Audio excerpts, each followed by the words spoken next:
Today, let's talk about something that happens quietly, behind the scenes, in family businesses all over the world. We're going to dissect the crisis of succession. Why is it that these incredible empires, built by one generation's genius, so often seem to crumble in the hands of the next? You know, this quote from a private equity firm really just says it all. It perfectly captures the harsh reality facing a new generation of leaders. They're handed the keys to businesses that are, on the surface, very profitable. But underneath, they're black boxes, totally opaque, running on instinct and relationships, and they lack the clear, transparent structures that modern money demands. Bottom line, they're basically uninvestable. And the scale of this problem, it's absolutely staggering. Think about this number. Over 60% of family businesses don't make it past the second generation. And by the time you get to the third, that failure rate jumps to a whopping 90%. So this isn't just a few isolated cases of bad luck. This is a systemic, predictable failure. So what's really going on here? It's easy to point fingers at the kids, right? But the problem isn't usually a lack of talent or drive. It's much deeper. It's a structural failure, a flaw that's been baked right into the DNA of the company from day one. In a strange twist, the founder's own genius actually becomes the company's biggest liability. This whole pattern of failure really boils down to three big foundational flaws in a company's original design. Let's dig in and dissect the architecture of how these businesses fail. And let's be really clear about this. This is a failure of structure, not talent. We're not talking about lazy or incapable heirs. We're talking about smart, often highly educated leaders who were handed this incredibly complex machine, but with no instruction manual. And they have to operate it in a business world their parents could have never imagined.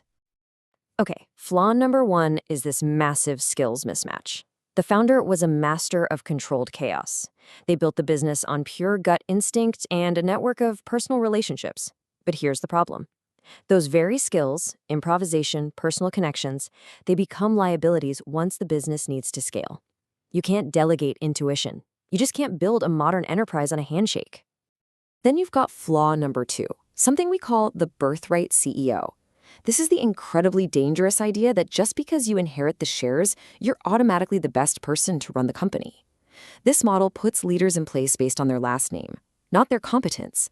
It kills any sense of meritocracy, scares away top talent who aren't part of the family, and way too often, it leads to these ego-driven vanity projects that bleed the healthy core business dry. And then there's the third flaw. And this one might be the most urgent threat of all. It's a toxic financial inheritance, what we call the bahikata, or informal economy. You know, practices like keeping two sets of books, one for the tax office and one for what's really happening. In the past, this was a common way to survive, even thrive. But today, in our digital, highly regulated world, it's a ticking time bomb that completely blocks access to capital and hides catastrophic levels of risk.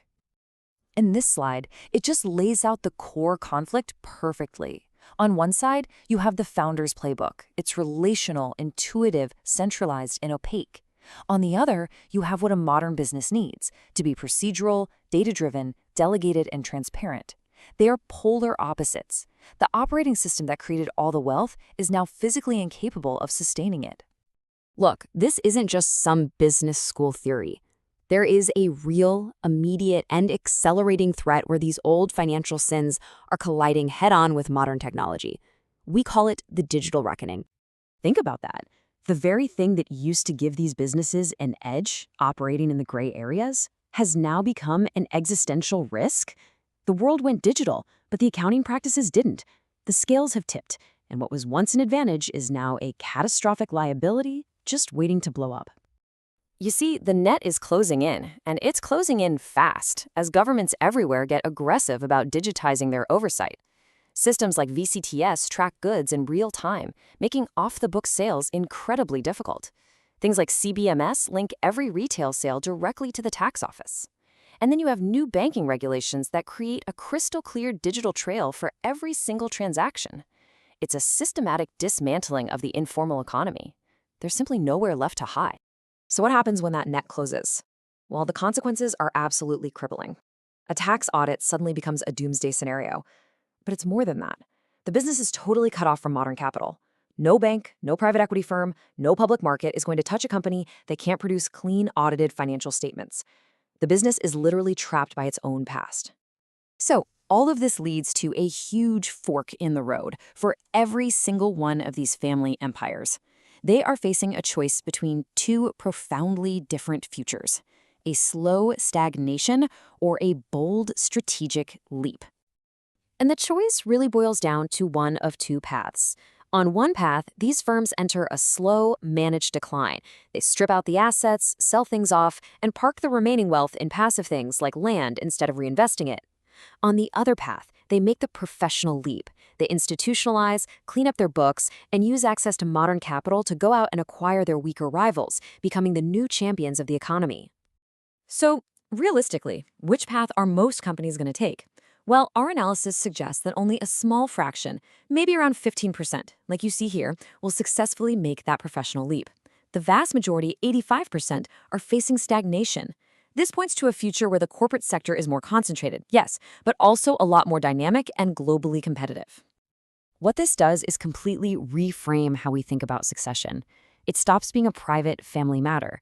Instead, it becomes a powerful market mechanism, a kind of creative destruction that sorts the businesses that can adapt from the ones that are destined to become obsolete. You know, the real test for any founder isn't about preserving exactly what they built, stone for stone. It's about building an organization that's resilient enough to reinvent itself for the next generation. The job isn't to hand over a crown, it's to build an institution that can thrive long after you're gone. And that leaves us with the one question that every single founder and heir has to answer for themselves. Are you building a personal empire, one that's fragile and totally dependent on a single leader? Or are you building an organization with the systems, the culture, and the people to outlast you? The answer to that question will determine whether you leave behind a monument to the past or a living, breathing legacy.